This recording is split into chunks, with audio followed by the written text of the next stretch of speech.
Hey all, Ron here from Military Images Magazine with a new episode of Life on the Civil War Research Trail. You students of the Civil War know that technical innovations developed or advanced during the conflict played an important role in history. Ironclad warships, submarines, the military use of railroads and telegraph, repeating rifles, medical and surgical practices, to name a few. One of the overlooked items is the portable photograph wagon in photojournalism, and that's the subject of this episode. I want to share a New York Tribune article dated July 19th, 1862. The story is essentially a review of the work of Matthew Brady and his roving team of photographers that used wagons like the one pictured here. This review takes place over a year-long period from the environs of Centreville during the days in July of 1861, leading up to the First Battle of Bull Run, to the campaign and battles along the peninsula as the Union Army marched on to Richmond and were stopped by Confederate forces. The story is titled Brady's Photographs of the War. It begins on the morning of July 19th, 1861. The inhabitants of Centreville, Virginia, were startled by the apparition of an engine not dreamed of in their philosophy of war. The Union troops were in possession of the town, and instruments of destruction had become familiar to all eyes. Enormous parrot guns, immovable by less than 12 horses, open mouthed howitzers of shining brass, Dahlgrens of every degree and caliber had done much to prepare the residents against surprises, but here suddenly burst upon them an invention so far beyond the range of their experience as to inspire every beholder with awe and apprehension. If complicated in design, it was also compact in form, and if comprehensive in purpose, it was no less simple in operation, for it was drawn by a single horse and accompanied, if we remember accurately, by only a pair of human agents, three at the most. A modest wagon followed with what apparently were stores of ammunition. The inhabitants gathered cautiously around, and still they gazed, and still the wonder grew. When the chief of the little band announced that he had succeeded without difficulty in taking Fairfax Courthouse, Germantown, and other points recently in rebel occupation, here was a contrivance to make the Winan steam gun, that's an experimental weapon just before the war, pale in its infectual fires, to overturn all theories of artillery since Crecy. That's the 1346 battle between French and English forces. The villagers withdrew in sadness, and presently horsemen were seen to gallop down the Warrenton Road.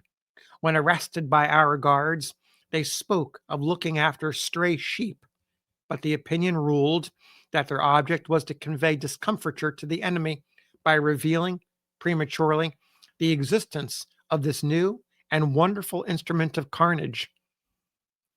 Of course, they're having a little fun here in this report.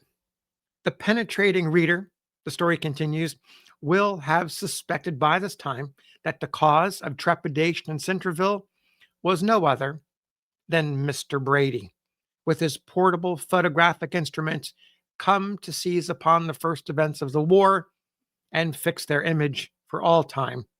The penetrating reader is right.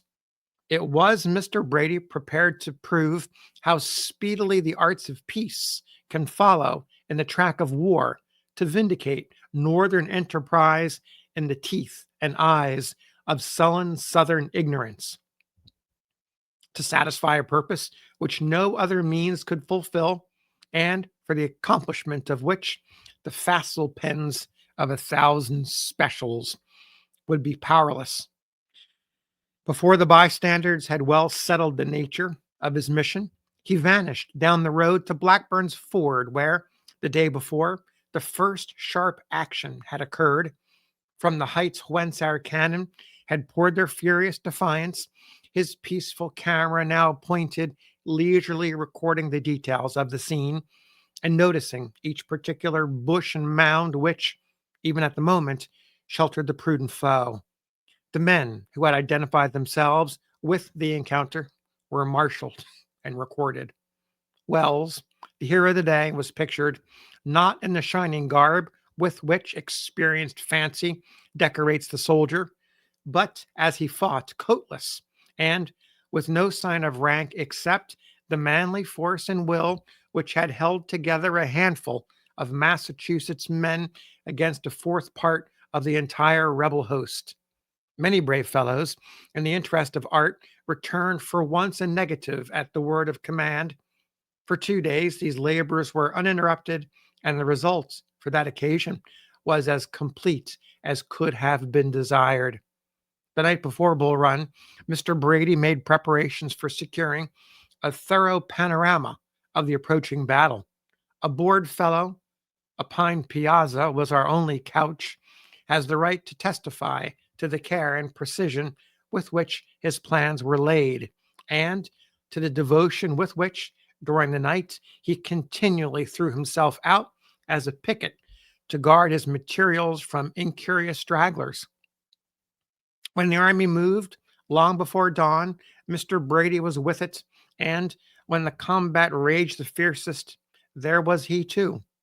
We are compelled to say, however, that on the field, Mr. Brady did not exhibit that devotion to his purpose which he had promised himself.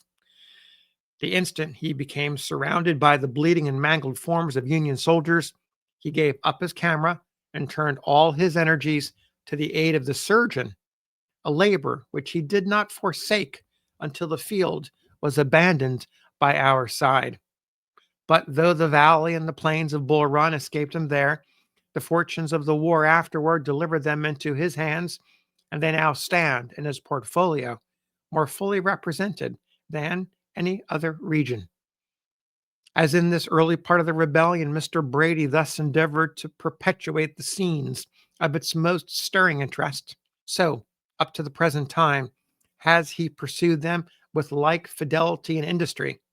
Remember, we're in the summer of 1862 when this is written. The story continues. His collection forms a pictorial history of the war. Its value can be warmly estimated by the thousands whose hearts are fixed by some association of pride or sorrow, of hope or despair, upon the spots which yet remain unknown to them except through the barren medium of description. Here are the scenes themselves arrayed before them, the fields of blood and strife and death, perhaps the distant graves of their beloved, over which they have mourned from afar, perhaps the goal of honor and glory for names which they hold dear. A tragic and heroic interest surrounds each one, and it is a deeper feeling than curiosity that compels attention toward them. Looking at Mr. Brady's illustrations, we can follow the phases of the war almost without interruption. There is the Long Bridge, over which our troops marched from Washington in May of last year, under brave Colonel Wilcox of Michigan, to seize the nearest ground then in dispute. There are the aqueduct and chain bridges, later used by our invading columns. There are the forts outside Washington, built by the 7th Regiment of New York and others. Further along is the Marshall House of Alexandria, where poor Ellsworth, our first sacrifice, was slain. There are the slave pens, whence the frightened rebel cavalry took their virgin flight.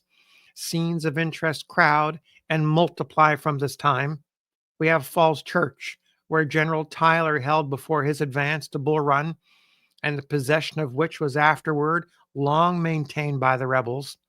Of Bull Run and its surroundings, as we have said, the review is very thorough. Centreville is placed before the spectator from every point of view.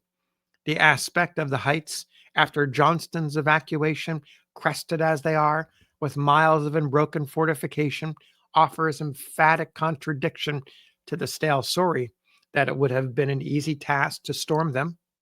Almost every house in that famous village is represented, and almost every house has its history. There are pictures showing with great accuracy the character of the winter encampments of the rebels, 100-fold more commodious and comfortable than ever were our own.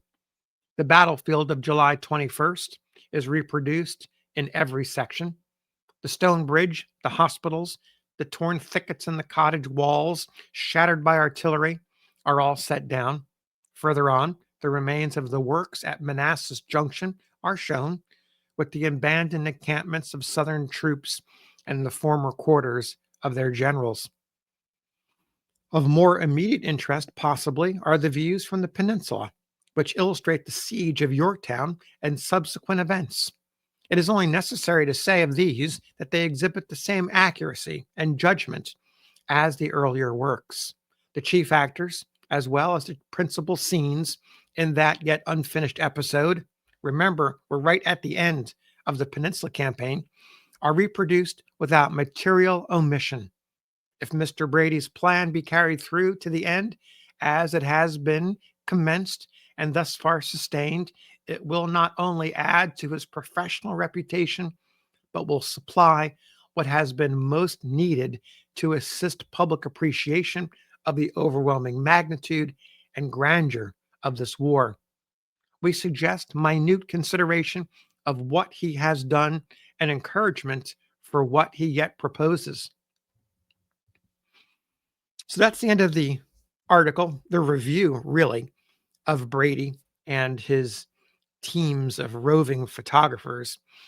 A couple of things to point out. Remember, this is in the summer of 1862, the second year of the war, and yet this review is forecasting all that was to come with Brady and his teams of photographers. And remember, it goes way beyond Brady. All the hundreds and hundreds of photographers who journeyed out to various encampments to take photographs of the soldiers, and all of the galleries, thousands of practicing photographers around the country, both sides of the country, preserving those who fought and those who sacrificed, made the ultimate sacrifice. And one more detail that I found interesting: in the first Battle of Bull Run, notice the reference to Matthew Brady stopping his photography to help the wounded. That certainly is worthy of further scholarship. So, thanks for listening. We'll see you on the next episode of Life on the Civil War Research Trail.